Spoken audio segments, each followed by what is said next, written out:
Hello, Suburban viewers. Welcome to part one of our mini series of interviews with Montreal restaurant owners as they navigate through the COVID-19 crisis. As one of the hardest hit industries in our city, restaurant owners featured in our mini series have agreed to open up to the Suburban. And this is what they had to say. Martin, how were you affected by the closure in March? How was I affected? Obviously, it was tough. I had to lay off 40 employees, which was like the worst part of it. Anxiety kicked in pretty fast, and yeah, a lot of questions, a lot of questioning. How was I affected? Wow.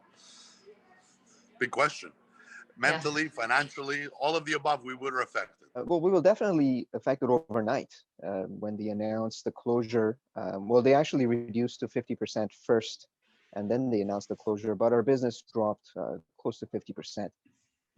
And we decided to close our dining room before they decided to close the restaurants. Were you able to recover from that since March? Recover emotionally, financially. Either or? Well, it's gonna be a long process. Like if it happens one day to recover, like financially, not gonna happen like in 1 month, 2 months. It's gonna be a long process. And emotionally, like it's fine. We accept, like we try to accept what's going on, and hopefully we're gonna have better days in front of us. We opened in late June. July and August were not so good. September started to be a great month. And we were starting slowly to recover, but unfortunately, we were shut down again. No, I don't think we're going to be able to recover until things go back to normal, if and when they do. But we were able to, stay afloat, pay our expenses, and that's mainly because we implemented a lot of changes. Definitely, we could not have survived without, I would say, the government's help and also the changes that we implemented in terms of innovation. And what changes did you have to implement in order to reopen after the first closure? The changes, well, social distancing. Like our tables had to be 2 meters apart, which was fine. Our waiters were wearing masks and visor or glasses. Kitchen staff, same thing. We started with groups of 10 max, and then it went down to maybe 8 or 6. I don't remember the amount, but it went down from 10 to 6 or something like that, and maybe 4 at the end. I don't even remember. Yeah, it was okay. It was smooth. It was like, it wasn't perfect, but I mean, not very fun. But we'll take it. If we had to do it. So. Space every table, 2 meter distance, add plexiglass, add sanitizing stations, which we already had, but we had to include more. All the staff had to wear masks, goggles, face shields. Less staff on the floor, of course, because of the 2 meter distance that we had to keep. So it affected a bit of the service, but yeah. As a matter of fact, we never reopened the dining room. So we've been closed since March. And as I mentioned, we closed our dining room before the government announced the lockdown, complete lockdown, because we were concerned about the health and well-being of our staff and clients. So we decided to keep it closed. And we did not open during the summertime. We put all our focus and emphasis on delivery and pickup. And in terms of innovation, well, our online site, which we luckily launched 3 weeks before March 13th, that really helped us a lot. And also implementation of a new POS system and integration of third-party delivery apps like Uber, DoorDash, and Skip the Dishes with our POS, so that we would basically save a lot of time in taking orders from people. Do you think, as a result of the protocols that you had to follow in order to reopen, that it makes sense for you to be shut down again now? Of course, it doesn't make sense. I mean, I'm not surprised, but it doesn't make sense. It's like we saw it coming anyway. I'm just happy I didn't invest in heaters for my terrace, or like some friends of mine, or thousands of dollars in plexiglass to separate my tables. I'm just like, That's a positive in it. But yeah, no big surprise. Not at all. It was absurd to shut us down again. It's ludicrous. It's not. It doesn't make sense. Any sense. What was the cost, if you don't mind me asking, on average for you to issue all these protocols? We spent a little bit over 20,000 in getting ready to reopen, between shields, masks, gloves.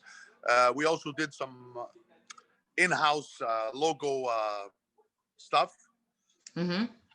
We didn't go with the generic brands, and so it cost a little bit more. But I mean, in the 15 to 20,000 range. In September, well, actually in April, when they did the closure, they mentioned that there's going to be a second wave in winter time.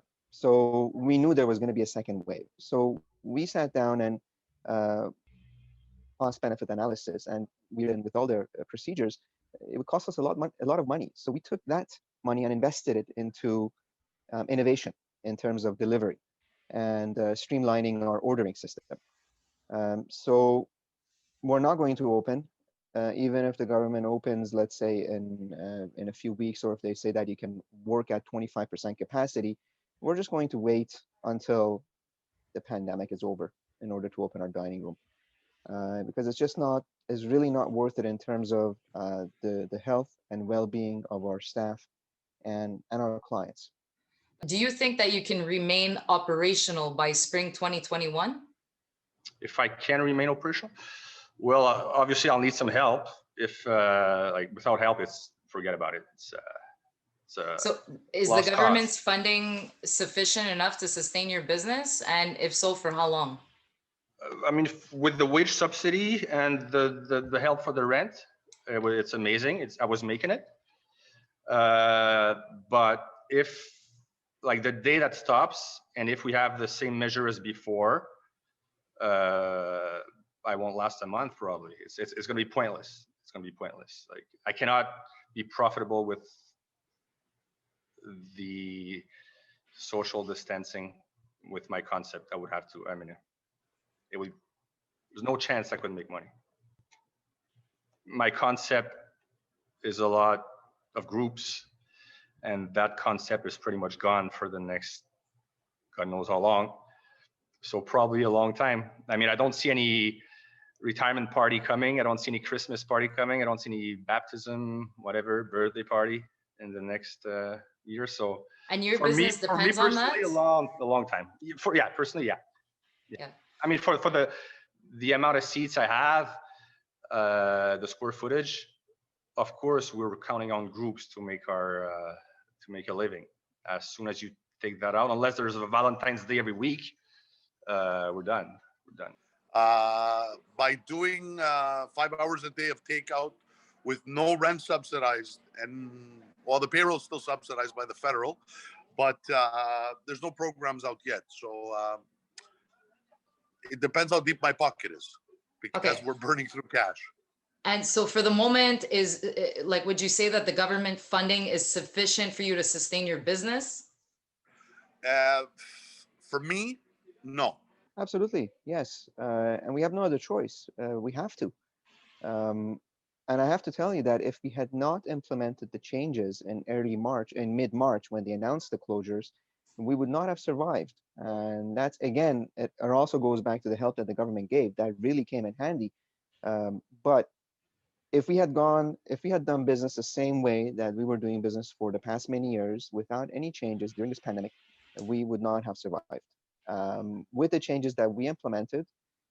Should you be allowed to reopen on the 23rd of November, how long would your recovery period be to return your accounts to where you left off before March? 2 years. 2 years. If you're able to reopen in November. Correct. Honestly, I really don't know if we're going to go back to what we were before March for a couple of years. So what would you say the reason it's really hard is for me that? to tell you. Well, the reason is because people's shopping behavior has changed. People are shopping differently now, and we have to focus mainly on delivery systems now, and to enhance our delivery method.